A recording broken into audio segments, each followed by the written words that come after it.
वेगवेगळ्या अर्थाने होत असते. म्हणजे कोण घर बांधतं, कुणाचं शिक्षण चांगलं होतं, कुणाचं कुटुंब चांगलं होतं. तसंच येत नाही, कंपनी म्हणून वेगवेगळ्या पद्धतीची डेव्हलपमेंट व्हायला पाहिजे.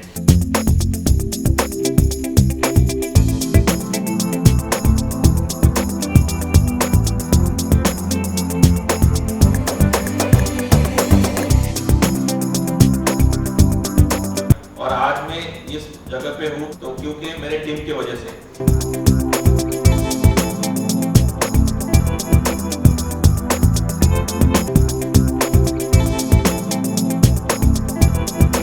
मी 2012ला कंपनी जॉईन केली होती आणि 2015ला सरांसोबत पहिल्यांदा ज्या टायमाला दिल्लीला विमानाने गेलो त्या टायमाला माझे फेज असे होते, सरांनी खिडकीच्या साईडने बसवलं, सर म्हणे पडणार नाही, मी तो धरून राहतो.